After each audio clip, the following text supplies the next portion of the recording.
সলসবুর্গকে উড়িয়ে UEFA champions লিগে সরাসরি শেষ ১৬ খেলার ক্ষীণ আশা জুড়ে রাখল রিয়াল মাদ্রিদ। বুধবার ঘরের মাঠে রদ্রিগো ও ভিনিসিয়াস জুনিয়রের জোড়া গোলের সঙ্গে কিলিয়ান এমবাপ্পের লক্ষ্য ভেদে ডিফেন্ডিং চ্যাম্পিয়নদের জয় ৫-১ ব্যবধানে। সান্তিয়াগো বার্নাব্যুতে শুরু থেকে পাল্টা আক্রমণে রিয়াল রক্ষণে ভীতি ছড়াতে থাকে সলসবুর্গ। তবে ২৩ মিনিটে প্রথম গোল পায় মাদ্রিদ জায়ান্টরা। ভিনিসিয়াসের লম্বা ক্রস থেকে বল জালে জড়ান রদ্রিগো। এই ব্রাজিলিয়ান ফরওয়ার্ড ৩৪ মিনিটে জুড বেলিংহামের পাস পেয়ে ব্যবধান বাড়ান। ৪৮ মিনিটে সলসবুর্গের গোলরক্ষক ইয়ানিস ও ডিফেন্ডার তেরজিসের ভুলের সুযোগ কাজে লাগে এমবাপ্পে ব্যবধান আরও বাড়িয়ে দেন। ৫৫ মিনিটে স্কোর লাইনে নাম লেখান ভিনিসিয়াস।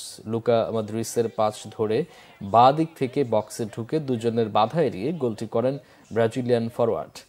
৭৭ মিনিটে ফেদেরিকো ভালভার্দের পাস ধরে দারুণ প্লেসিং শটে গোলরক্ষককে পরাস্ত করেন ভিনিসিয়াস। ৮৫ মিনিটে সলসবুর্গ একটি গোল শোধ দেয়। এই জয়ে ৭ ম্যাচে ১২ পয়েন্ট নিয়ে এক লাফে ৬ ধাপ এগিয়ে ১৬তম স্থানে উঠেছে রিয়াল।